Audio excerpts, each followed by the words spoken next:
Hello friends, स्वागत है आप सभी का यूपी की 20 बड़ी खबरों में। आइए जानते हैं उत्तर प्रदेश की महत्वपूर्ण खबरें। राशन कार्ड धारकों को कई सारे लाभ मिलने वाले हैं और वहीं पर किसान सम्मान निधि 1 जनवरी को आने वाली है। लेकिन इससे पहले आपको क्या करना होगा जानेंगे इस वीडियो में। नए साल पर रोडवेज भी यात्रियों को बड़ी सुविधा देने जा रहा है और नए साल के लिए सरकार ने नई गाइडलाइन भी बनाई है। अगर आप भी नए साल को सेलिब्रेट कर रहे हैं तो जरा इन नियमों को जान लीजिए। वहीं पर गेहूं चावल के साथ अब आपको और भी कई बड़े फायदे दिए जाएंगे। इस वीडियो में आपको तमाम बड़ी जानकारी मिलने वाली है। उत्तर प्रदेश की कुछ नए नियम भी हैं जिसे हम जानेंगे। तो आइए जानते हैं उत्तर प्रदेश की ये तमाम बड़ी खबरें और विद्यालय कब तक बंद रहेगा इसको भी जानेंगे। तो चलिए शुरू करते हैं। दोस्तों, राशन कार्ड धारकों में सबको नहीं मिलेगा फ्री अनाज। गरीब कल्याण योजना में बड़ा बदलाव हुआ है। अब राशन कार्ड का बड़ा रोल अपनाया जाएगा। दरअसल दोस्तों, अगर आपके पास राशन कार्ड है तभी आपको फ्री राशन मिलेगा। इससे पहले राशन कार्ड ना होने पर भी प्रधानमंत्री गरीब कल्याण अन्न योजना में राशन मिलता रहा है। मोदी सरकार ने पिछले दिनों 80 करोड़ से ज्यादा राशन कार्ड धारकों को नए साल में खुशियों की सौगात दी थी। आपको बता दें, केंद्र सरकार ने 2023 में राष्ट्रीय खाद्य सुरक्षा अधिनियम यानी एनएफएसए के तहत मुफ्त अनाज बांटने का ऐलान किया है। लेकिन प्रधानमंत्री गरीब कल्याण अन्न योजना के तहत उन लोगों को भी राशन मिल रहा था जिनके पास राशन कार्ड नहीं था। लेकिन राष्ट्रीय खाद्य सुरक्षा अधिनियम के तहत अब गरीब राशन कार्ड धारकों को ही मुफ्त में गेहूं चावल दिया जाएगा। सरकार ने प्रधानमंत्री गरीब कल्याण अन्न योजना अप्रैल 2020 से शुरू किया था। कोरोना संक्रमण और लॉकडाउन लागू होने के बाद यह स्कीम शुरू की गई थी। अब इसे समाप्त किया गया है। अब इस योजना को खाद्य सुरक्षा योजना के साथ मर्ज कर दिया गया है। इसके तहत मुफ्त राशन देने पर करीब 2 लाख करोड़ रुपए की लागत आएगी। इस लागत का पूरा खर्चा केंद्र सरकार उठाएगी।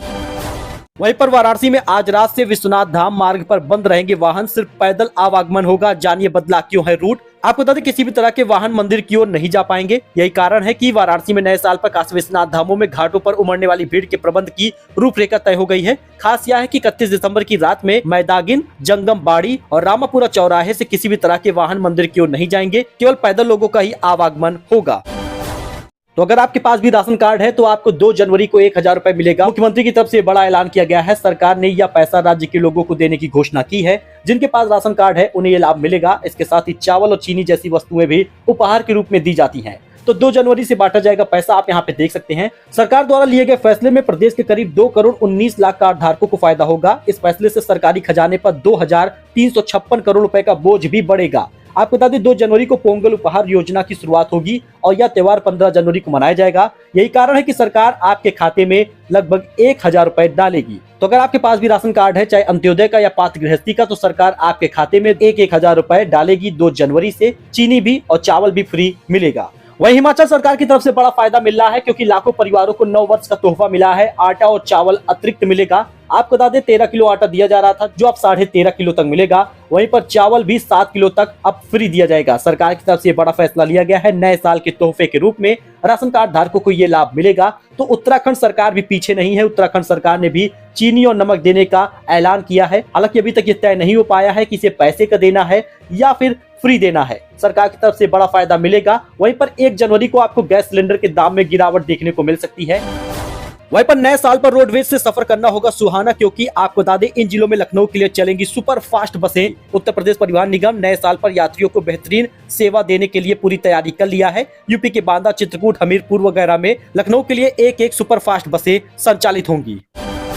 वहीं पर सस्ते गेहूं चावल के साथ मिलेगा सस्ता वाईफाई। कोटेदार बनेंगे high speed internet service provider. UP के वाराणसी में कोटेदार अब राशन के साथ high speed wifi internet service provider की भूमिका भी निभाएंगे। पीएम वाणी योजना के तहत कोटेदार पब्लिक डाटा ऑफिस यानी पीडीओ के रूप में कार्य करेंगे। यूपी के वाराणसी में कोटेदार अब राशन के साथ आपको हाई स्पीड वाईफाई भी देंगे। ऐसे यूपी के अन्य जिलों में भी ये नियम लागू हो जाएगा। इस योजना में कोई भी पैन धारक पीडीओ बनकर इसका लाभ उठा सकता है। उल्लेखनीय है कि केंद्र सरकार ने इसके लिए पीएम वाणी यानी प्रधानमंत्री वाईफाई एक्सेस नेटवर्क इंटरफेस योजना शुरू की है। वहीं पीएम किसान सम्मान निधि योजना के धारकों के लिए एक बड़ी खुशखबरी है, क्योंकि 1 जनवरी से आपको मिलेगा 13वीं किस्त का 2000 रुपए और 12वीं किस्त नहीं मिली तो 4000 रुपए आपको मिलेगा खाते में। अगर आप भी पीएम किसान योजना के लाभार्थी हैं तो आपको बस 1-2 तारीख का इंतजार करना है, क्योंकि नए साल पर आपके खाते में सरकार की तरफ से पैसा डीबीटी के माध्यम से ट्रांसफर होगा। आपको बता दें, पिछले साल भी सरकार ने 1 तारीख को ही किसान सम्मान निधि की किस्त ट्रांसफर की थी। माना जा रहा है कि सरकार इस बार भी 1 तारीख को ही पैसा देगी। हालांकि अभी आधिकारिक घोषणा नहीं हुई है, लेकिन माना ये जा रहा है कि आने वाले समय में किसान निधि का पैसा 1 जनवरी को आ जाएगा। तो शीतलहर और भीषण ठंड और गलन के कारण इस जिले में संडे तक विद्यालय बंद है, 8वीं तक। आपको बता दें सभी जिलों में विद्यालय बंद होने वाले हैं क्योंकि आज बड़ा फैसला होने वाला है। आपको बता दें वाराणसी और लखनऊ में भी विद्यालय बंद कर दिए गए हैं।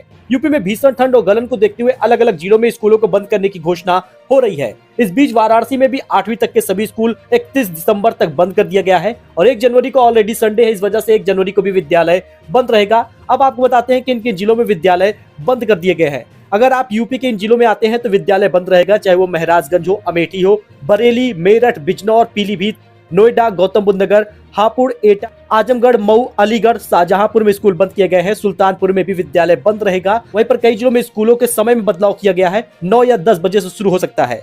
महराजगंज जिले में डीएम सत्येंद्र कुमार के आदेश के बाद 1 से 8वीं तक के विद्यालय, चाहे वो हिंदी मीडियम हो या इंग्लिश मीडियम, बंद रहेंगे। अमेठी और सुल्तानपुर में विद्यालय बंद रहेगा। लखनऊ में भी आदेश जारी हुआ है। वहीं पर 9वीं से 12वीं तक के विद्यालय अभी समय बदलाव किया गया है। तो ये कुछ अपडेट है, यानी आने वाले समय और जिलों में विद्यालय बंद होगा। वाराणसी में भी कड़ाके की ठंड पड़ रही, इस वजह से सरकार ने विद्यालय बंद किया है। नोएडा, ग्रेटर नोएडा, गौतम बुद्ध नगर, हर जगह पे विद्यालय बंद है 8वीं तक। वहीं पर कई जिलों में तो मेरठ जैसे ऐसे जिले हैं जहाँ पे 12वीं तक विद्यालय बंद है। आप अपने जिले का नाम कमेंट करके बताइए, हम आपको बताएंगे कि आपके जिले का विद्यालय बंद है या नहीं। फिलहाल सीबीएसई, आईसीएसई सभी विद्यालय बंद किए गए हैं। वहीं पर न्यू ईयर का गाइडलाइन भी जान लीजिए, क्योंकि नए साल का जश्न मनाने जा रहे हैं तो थोड़ा संभल कर, क्योंकि नशे में किया हुड़दंग तो जाएंगे जेल। एडीजी अखिल कुमार ने इस संबंध में जोन के सभी एसएसपी, एसपी को पत्र जारी कर दिया है। कहा गया है कि वो किसी भी सूरत में बिना अनुमति के जश्न न होने पाए। सड़कों पर खुले में जश्न मनाते मिलने पर कार्रवाई की जाएगी। शराब के नशे में मिलने वालों पर सख्त कार्रवाई की जाएगी। पुलिस के नए साल के जश्न के बीच अव्यवस्था फैलाने वालों के निपटने के लिए तैयारी कर ली गई। सड़कों पर निकलने वालों को सुरक्षा दी जाएगी। वहीं पर हुड़दंग करने वालों को जेल की हवा खानी पड़ेगी। इसके साथ ही नए साल पर 3rd डिग्री प्रयोग नहीं करेगी यूपी पुलिस। जी हां, योगी सरकार ने छेड़ी है नई मुहिम। आपको बता दें नए साल पे यूपी पुलिस का चेहरा बदला बदला नजर आएगा। थानों में 3rd डिग्री के प्रयोग की शिकायतों के बीच योगी आदित्यनाथ सरकार ने वैज्ञानिक साक्ष्यों के सहारे दोषियों को दंडित करने की मुहिम छेड़ी है। इसके साथ ही यूपी में बनेंगे 10 लाख नए सहायता समूह। डिप्टी सीएम ने किया है दीदी कैफे के लोगों का लोकार्पण। आपको बता दें उप मुख्यमंत्री केशव प्रसाद मौर्य ने कहा आत्मनिर्भर भारत बनाने में समूहों की दीदियां योगदान कर रही हैं। प्रदेश में अभी लगभग 7 लाख स्वयं सहायता समूह हैं। आगामी वर्षों में 10 लाख नए समूह बनाए जाएंगे। आत्मनिर्भर भारत बनाने में समूहों की दीदियां योगदान कर रही हैं। यह बातें गुरुवार को उप मुख्यमंत्री केशव प्रसाद ने कही है। वहीं दोस्तों, बेटे के लिए पूरी दुनिया होती है मां। पीएम मोदी की मां के निधन पर भावुक हुए सीएम योगी, कुछ यूं व्यक्त की अपनी भावनाएं। दरअसल पीएम नरेंद्र मोदी की मां हीराबेन के निधन पर सीएम योगी आदित्यनाथ ने गहरा दुख जताया। उन्होंने एक ट्वीट के जरिए अपनी भावनाएं व्यक्त करते हुए लिखा, एक पुत्र के लिए मां पूरी दुनिया होती है। वहीं दोस्तों, यूपी में फिर से गरजा योगी का बुलडोजर, 2 मकान और 11 दुकानें धराशायी। जी हां दोस्तों, यूपी में एक बार फिर से योगी का बुलडोजर गरजा है। सुल्तानपुर जिले के बिरसिंहपुर बाजार में सड़क के किनारे तालाब की भूमि पर बने 2 मकान और 11 दुकानों की अधिकारियों की मौजूदगी में बुलडोजर से ढहा दिया गया। इसके साथ ही शीतलहर का अलर्ट जारी किया गया है। यूपी में नए साल पर छाया रहेगा घना कोहरा। मौसम विभाग ने 31 जिलों में अलर्ट जारी किया है। जानिए अपने शहर का हाल। मौसम विभाग की माने तो पश्चिमी विक्षोभ सक्रिय हो गया है। इसके चलते पहाड़ों पर बर्फबारी और मैदानी इलाकों में बारिश हो सकती है। आपको बता दें किन जिलों में कैसा तापमान होने वाला है। दरअसल अभी तक तो साफ रहा है मौसम, लेकिन अयोध्या सबसे ठंडा शहर रहा है। जी हाँ दोस्तों, आपको बता दें गुरुवार को अयोध्या और मुजफ्फरनगर प्रदेश के सबसे ठंडे शहर रहे। यहाँ न्यूनतम तापमान 5 डिग्री के नीचे चला गया। वहीं शाहजहांपुर, बरेली में न्यूनतम तापमान 5 डिग्री रहा। सुल्तानपुर में भी 5.5 डिग्री, कानपुर में 5.5 डिग्री ऐसा ही तापमान रहा। आने वाले समय में और अधिक तापमान गिरने की बातें कही गई हैं। इन जिलों में अलर्ट जारी किया गया है। देवरिया, कुशीनगर, गोरखपुर, महराजगंज, संत कबीरनगर, सिद्धार्थनगर, बस्ती, गोंडा, बलरामपुर, श्रावस्ती, बहराइच, सीतापुर, लखीमपुर खीरी, पीलीभीत, शाहजहांपुर, बदायूं, बरेली, रामपुर, मुरादाबाद, संभल, अमरोहा, बिजनौर ऐसे तमाम जिले हैं जहां पर अलर्ट जारी किया गया है। यानी आने वाले समय में तापमान में काफी ज्यादा गिरावट यहां पे देखने को मिलेगी।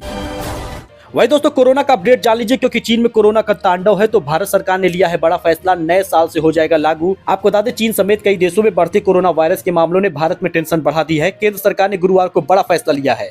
केंद्रीय स्वास्थ्य मंत्री ने ट्वीट करके ये जानकारी दी है। जी दोस्तों, कोरोना को लेकर बढ़ती टेंशन के बीच भारत सरकार ने गुरुवार को अहम कदम उठाते हुए 6 देशों से आने वाले नागरिकों के लिए कोरोना की RT-PCR जांच को अनिवार्य कर दिया है। निगेटिव रिपोर्ट लाना अनिवार्य है। जी हाँ, चीन, हांगकांग, जापान, दक्षिण कोरिया, सिंगापुर और थाईलैंड से आने वाले यात्रियों के लिए RT-PCR टेस्ट अनिवार्य किया गया है।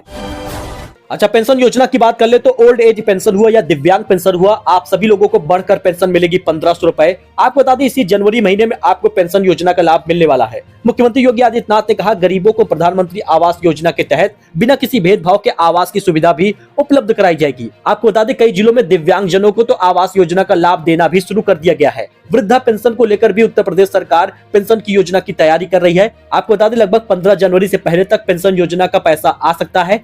वृद्धा, विकलांग हो या फिर विधवा पेंशन योजना हो, ये बढ़कर मिलेगा। हर महीने 500 रुपए की दर से कुल 1500 रुपए बुजुर्गों के ट्रांसफर किए जा रहे थे, लेकिन अब 500 रुपए और बढ़ा दिया गया है, यानी हर महीने का 1000 रुपए, यानी 3 महीने का पैसा आएगा तो लगभग 3000 रुपए आपको मिलेगा। वहीं पर गरीबों को मिलेगा आवास। राज्य के मुख्यमंत्री योगी आदित्यनाथ ने कहा गरीबों को प्रधानमंत्री आवास योजना के तहत बिना किसी भेदभाव के आवास की सुविधा भी उपलब्ध कराई जाएगी।